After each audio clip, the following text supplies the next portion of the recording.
Henry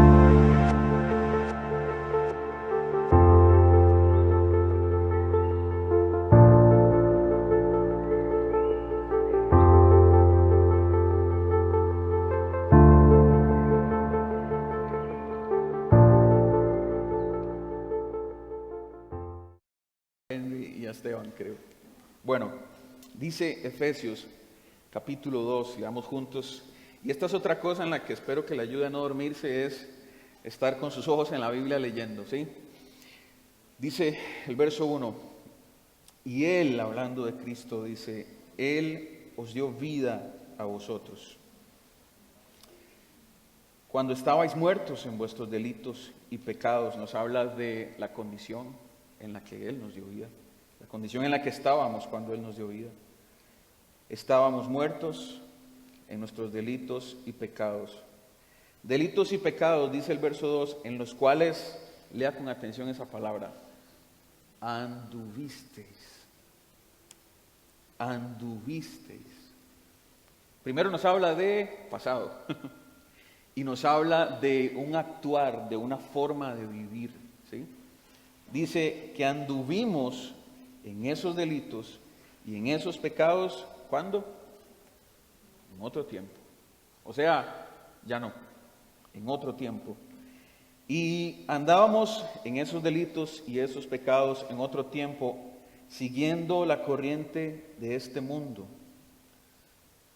Corriente de este mundo que es conforme al príncipe de la potestad del aire. ¿Cómo se traduce eso en una sola palabra? Diablo, Satanás, enemigo, póngale como quiera. Él es el príncipe de la potestad del aire. El espíritu que ahora opera en los hijos de desobediencia. Hijos de desobediencia, entre los cuales también todos nosotros vivimos, otra vez aparece esta frase, en otro tiempo. Vivimos, ¿de qué manera en otro tiempo? En los deseos de nuestra carne. Vivimos en otro tiempo haciendo la voluntad de la carne. O sea, lo que ella pedía, lo que ella quería.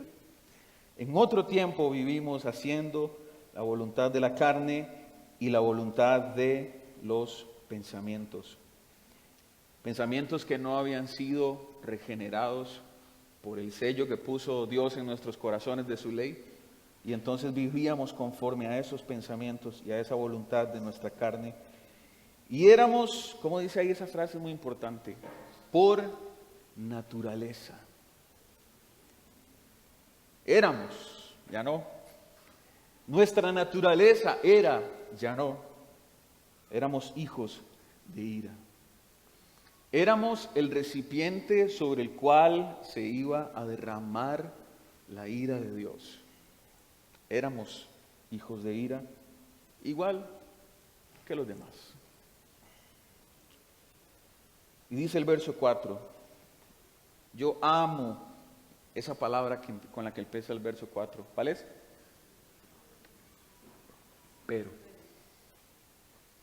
Este mensaje, si quiere titularlo, se llama así, pero Dios.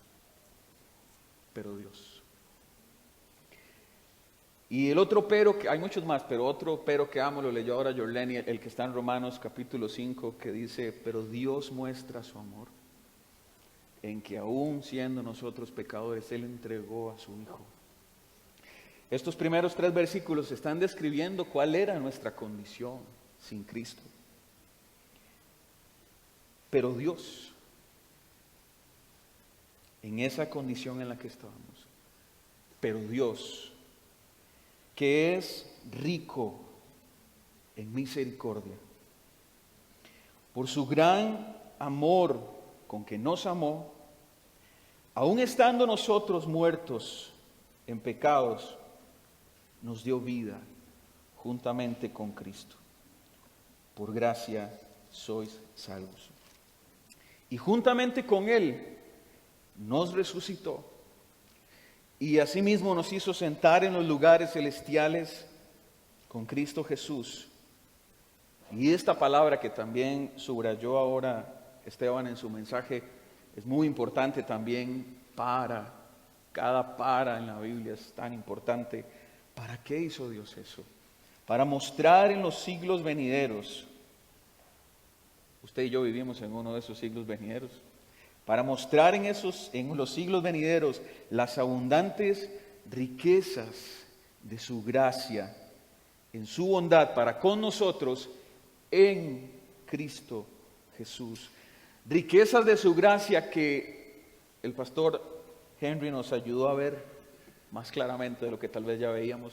Yo creo que sí cumplió su objetivo. Sí. Riquezas de su gracia. Él quería manifestar en los siglos postreros las abundantes riquezas que hay en su gracia a través de su bondad, la cual mostró en Cristo Jesús. Porque, esta es otra palabra importante, porque por gracia ustedes son salvos por medio de la fe. Y esto no de vosotros, pues es don de Dios. No es por obras, para que nadie se gloríe, porque somos hechura suya. Somos creados en Cristo Jesús para buenas obras, las cuales Dios preparó de antemano. ¿Para qué? Otra vez esa palabra, para que anduviésemos en ellas. Para que anduviésemos en ellas. Si yo terminara aquí, estoy seguro que Dios ya ha revelado cosas maravillosas al solo haber leído este texto. Despacio, tratando de profundizar un poquito en algunas cosas. Y yo quisiera nada más regresar un poquito a lo que está antes de esta lectura, porque hay algunas cosas importantes que creo que están en el capítulo 1 que nos deben ayudar un poco a un mejor entendimiento de este capítulo 2. Voy a tratar de resumirlo de esta manera. Pablo nos revela un misterio que estaba escondido. Que Dios, dice el verso 4 del capítulo 1, que Dios nos escogió. Nos escogió en Cristo desde antes de la fundación del mundo. Y nos escogió, ¿qué dice ahí? ¿Para qué? Fuimos escogidos desde antes de la fundación del mundo para ser santos y sin mancha delante de Él. Para ser santos y sin mancha delante de Él implica que hay otros que no serán santos y sin mancha delante de Él. Y además dice el verso 5 que nos predestinó para ser adoptados hijos suyos por medio de Jesucristo. Entonces nos escogió para vivir, para que anduviésemos en santidad y para que fuésemos sin mancha y para adoptarnos como hijos, que también implica que hay otros que no serán adoptados como hijos.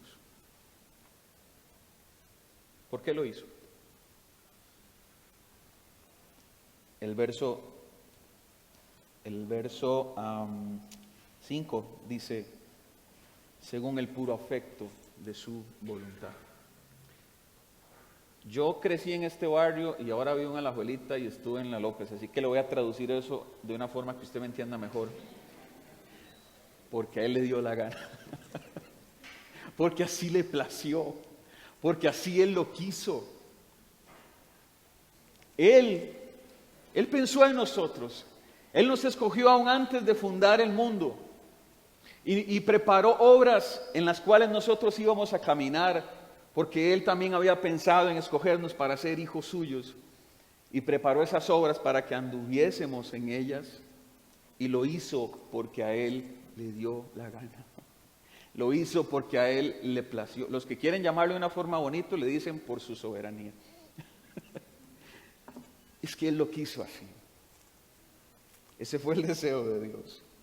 Y esa razón de la que habla el verso 5, abre otro que está en el verso 6.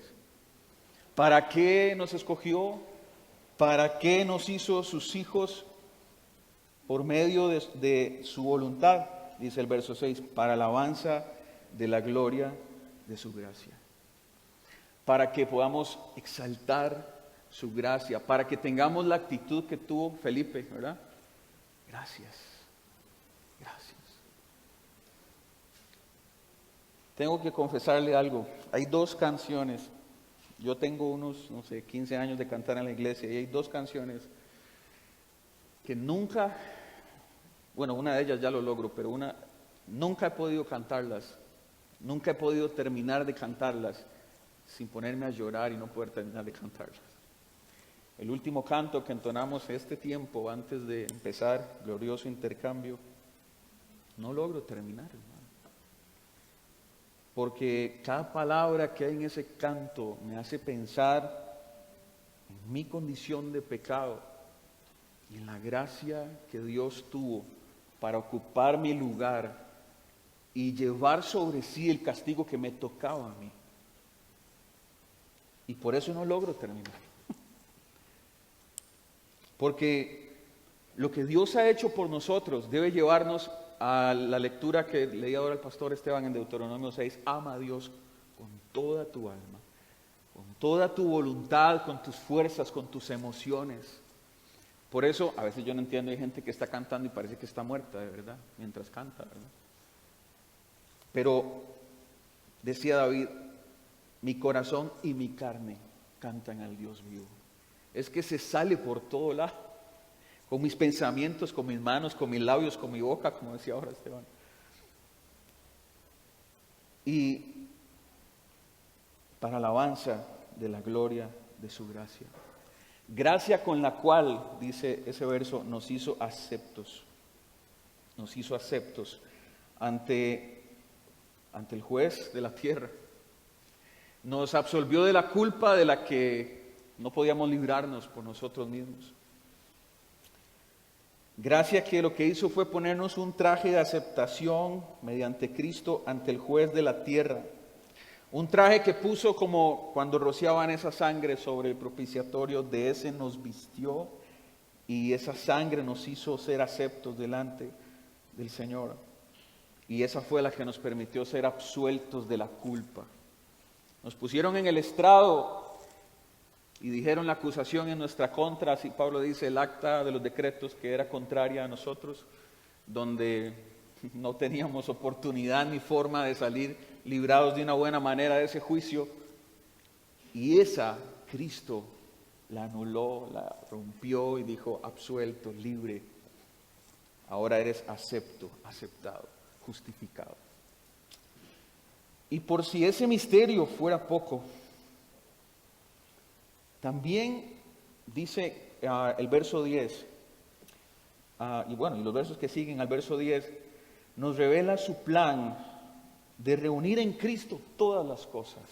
Y aquí viene a ser nuevamente, como lo vemos en muchas partes, Cristo el centro, Cristo el principio y el final también de todas las cosas. Reunir todas las cosas en Cristo al final de los tiempos. Y lo que está diciéndonos es que nos ha garantizado que nosotros somos parte de ese propósito glorioso. Y para eso nos pone un sello, que es el sello de su Espíritu Santo.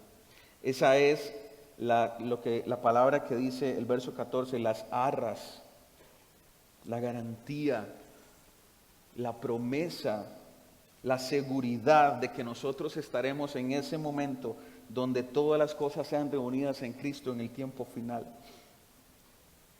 dándonos la certeza de que somos suyos y que heredaremos todo lo que prometió.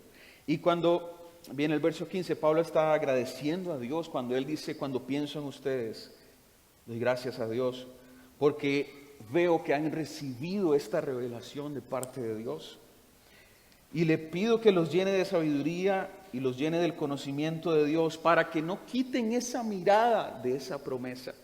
Si hay algo que en año y medio tal vez que tenemos acá de estar acercándonos a la realidad de la familia perseguida, si hay algo que hemos aprendido de ellos, es cómo su mirada, su corazón está puesto en lo eterno y no en esta tierra.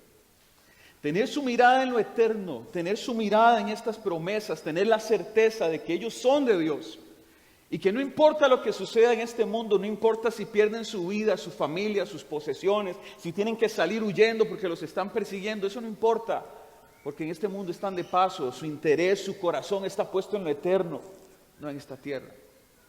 Y Pablo aquí está diciéndole, yo estoy seguro que ustedes han entendido esto, que saben lo que les espera en la eternidad, que tienen un sello sobre ustedes, con el cual tienen la certeza de que estarán en ese lugar, en ese tiempo, disfrutando de la gloria de Cristo cuando sean reunidas todas las cosas en Él. Y les recuerda que sobre ellos reposa el poder de Cristo. Ese poder es el que les da la capacidad de sostenerse ante la adversidad, ante la persecución y ante todo lo que viene. Es una garantía del cumplimiento de ese plan divino.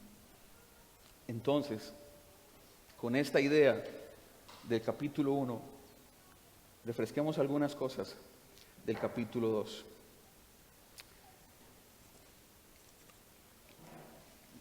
Ese Cristo, en el que serán reunidas todas las cosas,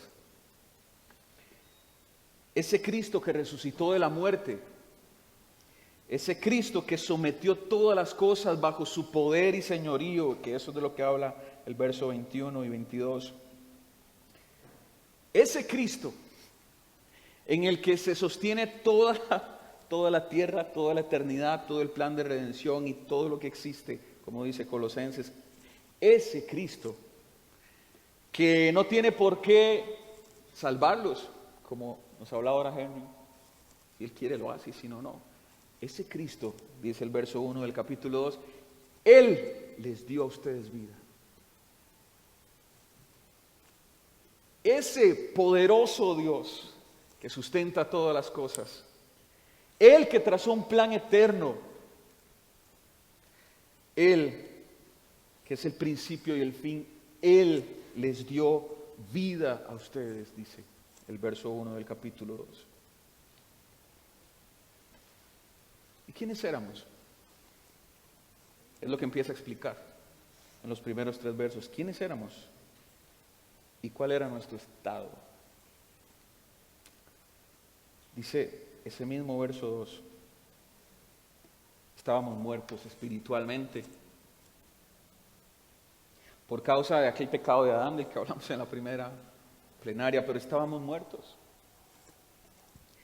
¿Cómo se le da vida a algo que está muerto? ¿Cómo se le da vida a algo que está muerto?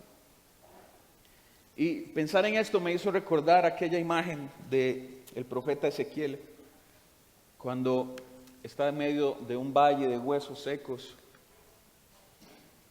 y el Señor le pregunta, ¿esos huesos vivirán? Y Ezequiel dice, usted sabe, yo no sé. Tú lo sabes, yo no lo sé. Y el Señor le dice, profetiza sobre esos huesos y yo pondré espíritu en ellos. Algo que está muerto solo puede vivir si es Dios quien le da vida. Y así estábamos usted y yo, muertos, muertos. Con la condena encima, con la ira de Dios reposando sobre nosotros.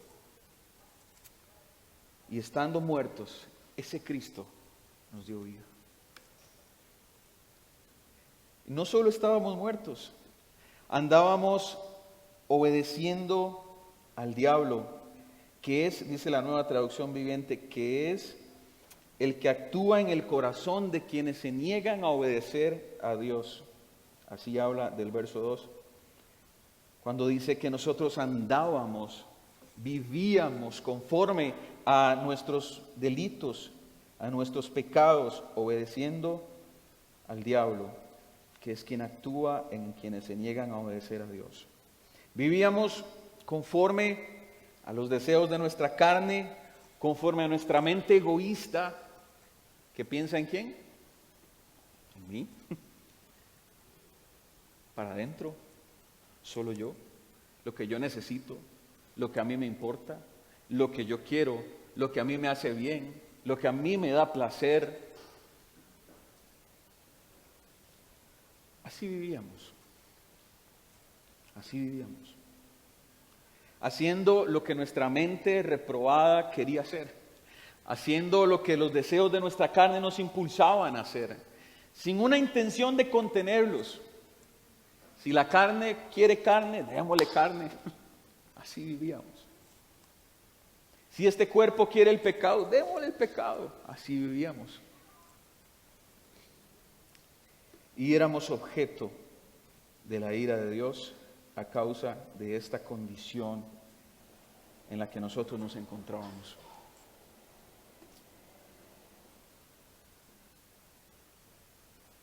Y este verso 3, gracias a la ley que nos fue dada, es lo que nos hace ver cómo es la condición de nuestro corazón sin Cristo. ¿Cuál es la condición del hombre sin Dios? ¿Cómo es que vivimos? No hay manera de que anhelemos buscar lo bueno. No hay manera de que pensemos más en otros que en nosotros mismos. No hay manera de que decidamos renunciar a nosotros, negarnos a nosotros por hacer el bien a otros. Y usted dirá, claro, hay gente que hace eso. Sí, pero lo hace de una forma condicionada. Como Jesús dijo, amen a sus enemigos, porque amar a los que los aman, cualquiera hace eso. Hay gente que parece muy buena, pero si no tiene a Cristo, esa bondad es condicionada. Yo le trato bien, si me trata bien. Yo le doy, si me da. Pero en el momento en que ese favor hacia mí se rompe, yo no respondo de la misma manera que lo hacía antes. Cuando me trataban bien, cuando me amaban, cuando me chineaban, cuando me daban lo que quería. Porque así es nuestra naturaleza, respondiendo de la misma manera en que nos tratan.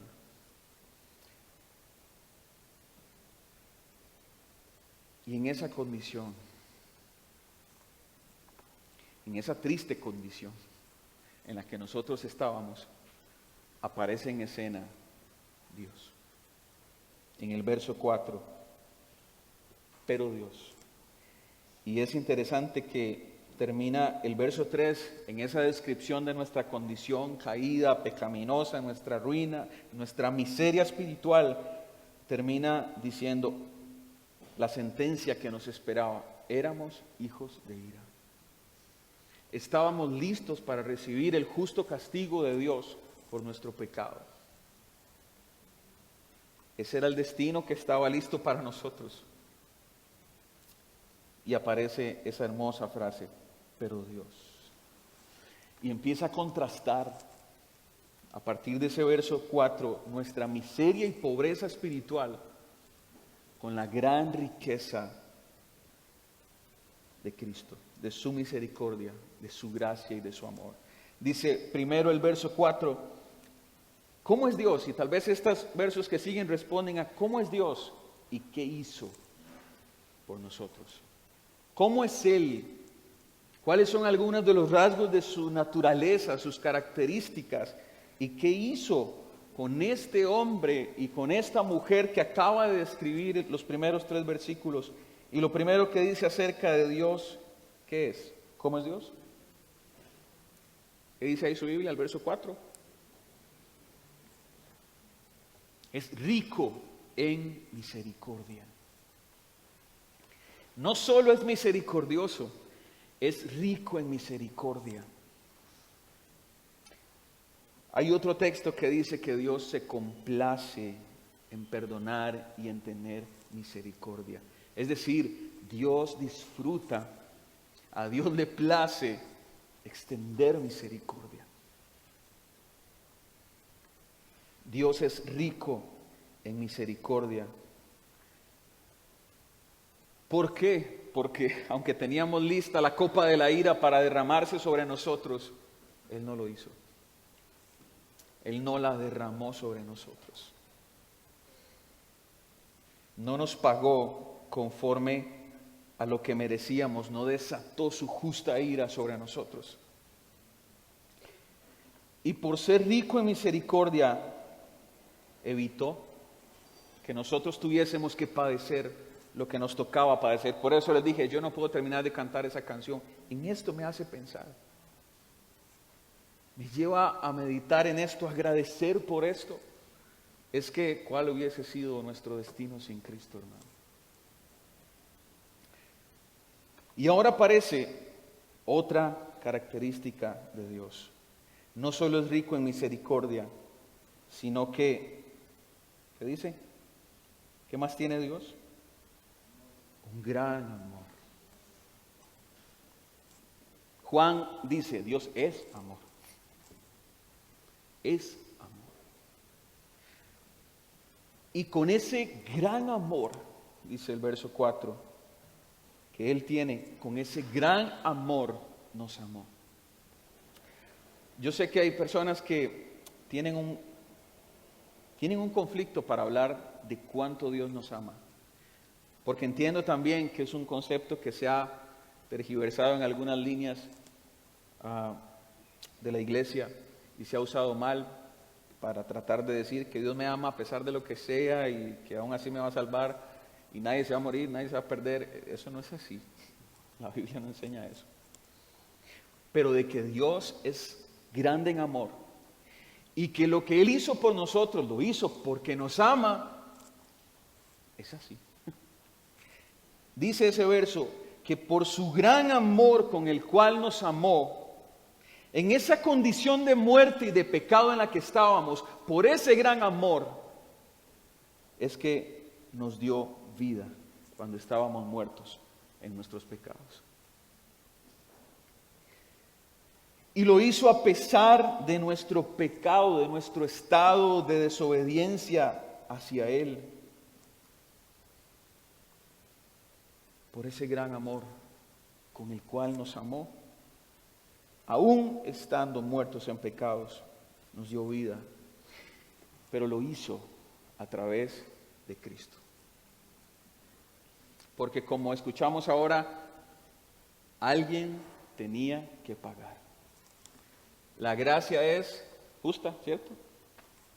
Y esa justicia tenía que ser satisfecha y alguien ocupó el lugar que nos tocaba a nosotros. Y ese alguien es Cristo.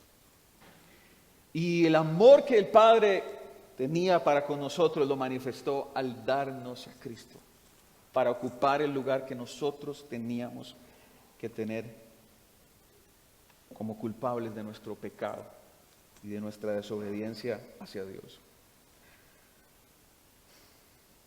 Nos dio vida en Cristo, juntamente con Cristo. Por eso dice, ustedes son salvos por gracia. ¿Podíamos de alguna manera librarnos de esa copa de ira? ¿Podíamos de alguna manera esquivar la sentencia de muerte que hay para todo aquel que ha violado la ley? ¿Podíamos hacerlo de alguna manera? Nuestra misma naturaleza, como decía el verso 2 o 3, el 3, por naturaleza éramos desobedientes e hijos de ira. ¿Qué podíamos hacer?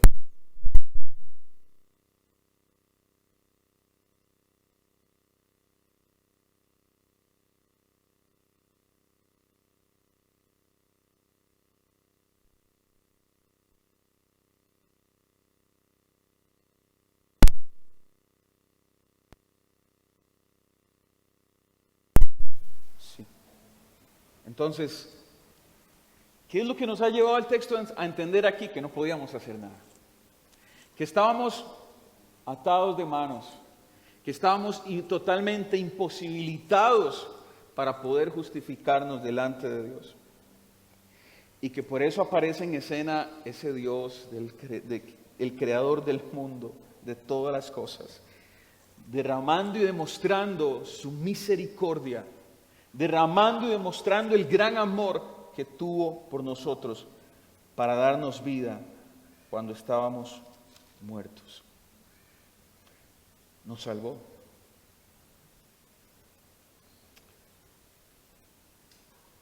Él nos pasó de la muerte a la vida.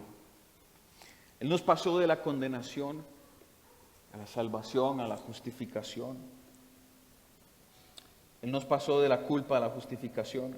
Y todo eso, como dice ese verso 5, lo hizo por su gracia. Sin ningún mérito, sin ningún aporte nuestro.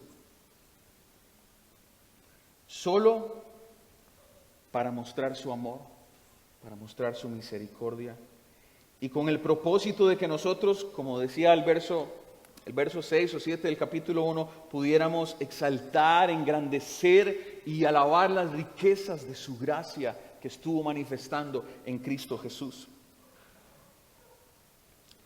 Esas riquezas de gracia que fueron las que nos libraron de la eterna condenación y el castigo que nos esperaban si Él no hubiese dado su vida para nuestra salvación, hermanos. ¿Dónde hubiesen parado nuestras almas sin el amor de Dios derramándose a través de Cristo por salvarnos y rescatarnos? ¿Dónde hubiésemos ido a parar? Y como si eso fuera poco, como si librarnos de la ira de Dios fuera poco, además dice el verso 6, que no se quedó ahí, pero Dios también nos resucitó, estábamos muertos, y ahora nos dio vida. Y en Cristo, con Él nos resucitó, dice el verso 6, juntamente con Él nos resucitó. Hoy espiritualmente vivos y en otro tiempo espiritualmente muertos. Nos pasó de esa muerte a la vida. Y no solo eso, también dice el verso 6, también nos hizo sentar en los lugares celestiales con Cristo. Jesús nos dio un lugar en el cielo junto al Señor, junto al Salvador de nuestras almas. Dijo Jesús: yo me voy a ir a preparar un lugar para ustedes, porque donde yo estoy quiero que ustedes estén también.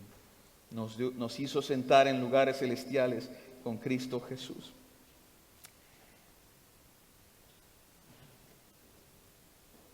Y todo eso que hizo, todo lo que hizo por nosotros y para nosotros, que es lo que hemos estado hablando,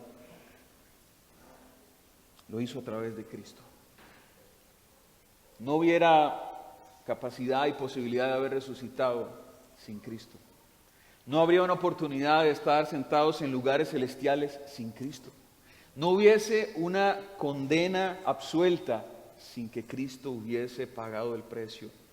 La fianza con la cual nosotros obtuvimos la libertad fue la vida de Cristo. Fue su sangre en la cruz derramándose para perdonar sus pecados, mis pecados. Ese fue el precio que se pagó por nuestra salvación. Y el verso 8 y 9 conforman la razón explicativa, así lo voy a decir, por la cual Dios hizo todo esto por nosotros. Verso 7, para mostrar, para hacer ver, para manifestar, para que fuese visible en los siglos venideros cuán rica, cuán abundante, cuán enorme, cuán sublime es su gracia.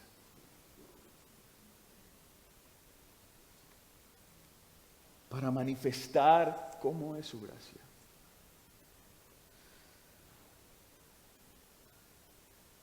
Y entonces dice el verso 8,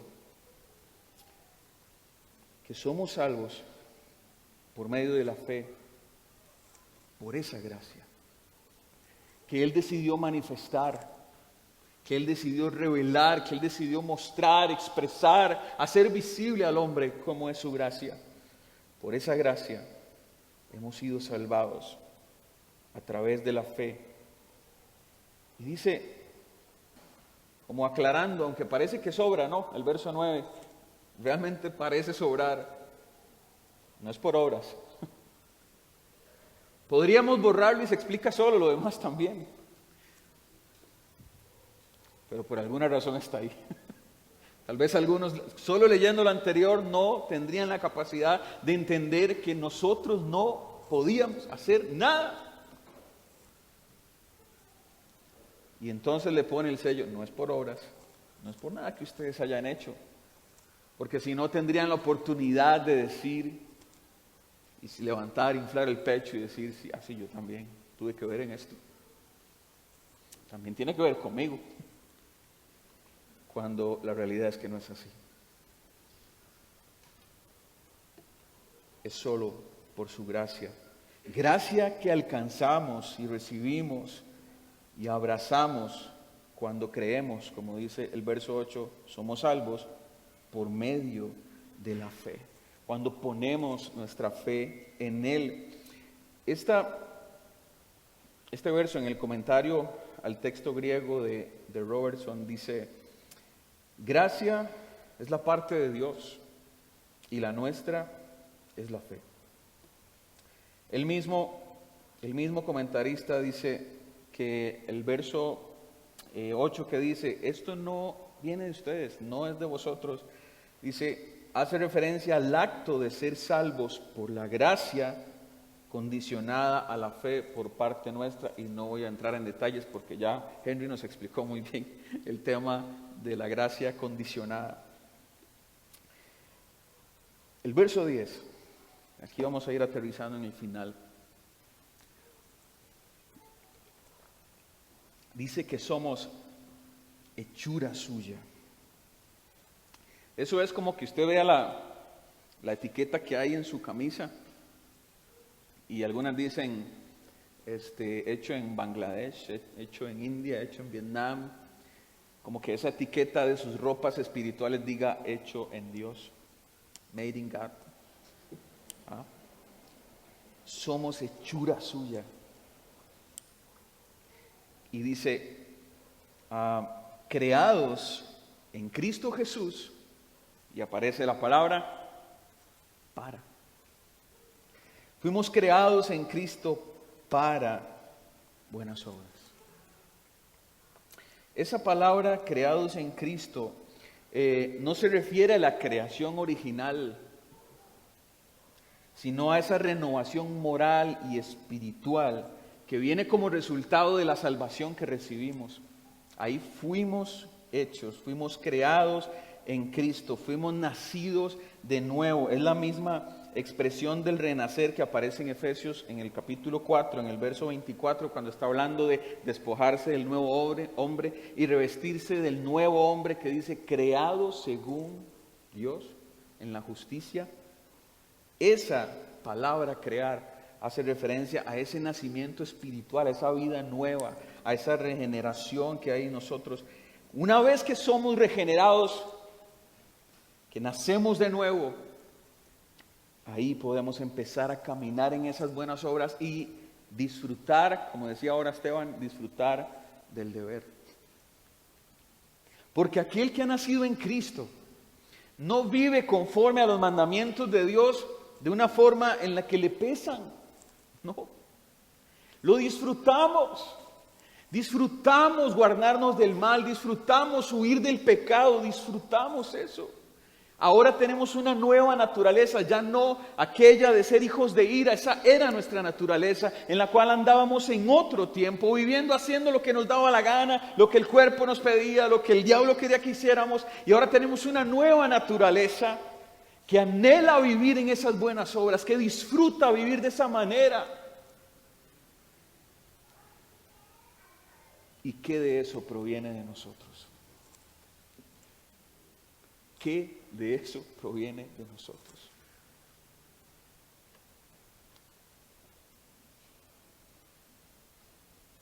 Es interesante que en el verso 2 del capítulo 2, cuando está describiendo nuestra antigua condición, dice que nosotros andábamos en otro tiempo en nuestros delitos y pecados. Y ahora en el verso 10, haciendo un contraste, usa la misma palabra. Hay obras que Dios preparó de antemano para que nosotros anduviésemos en ellas.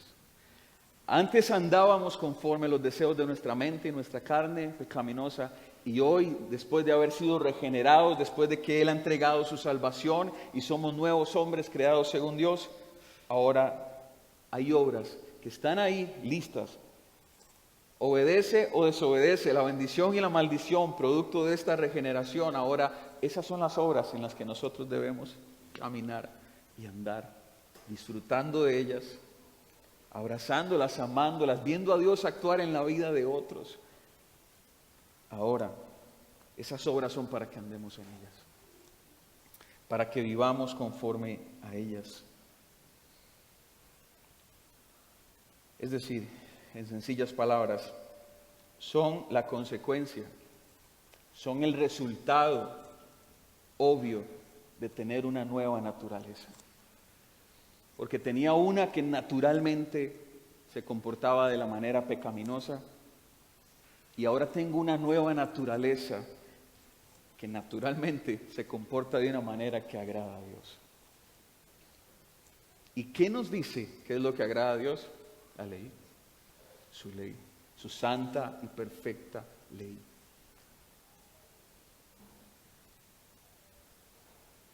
Es el producto de la salvación que recibimos. Nunca lo que nosotros podamos hacer será la causa de la salvación. No hay manera de que sea así. Yo puedo pasar todos los días predicándole a la gente si fuera necesario. Yo podría pasar todos los días predicando, podría pasar todos los días haciendo una obra social, podría estar visitando todos los fines de semana las cárceles, podría estar atendiendo a las viudas, a los huérfanos. Pero si yo llego a pensar que con esas cosas yo contribuyo a la salvación de mi alma, realmente no he entendido de qué se trata el Evangelio.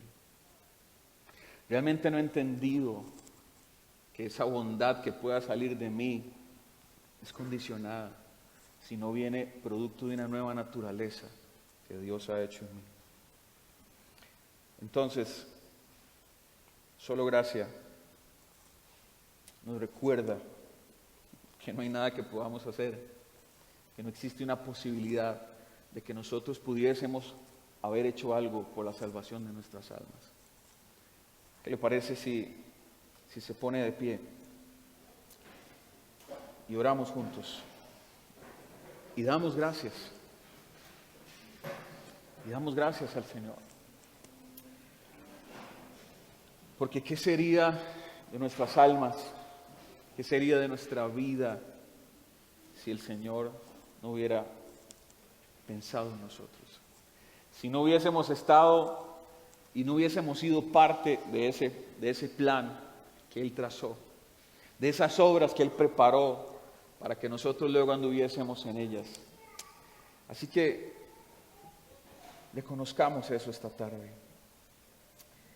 Señor, gracias.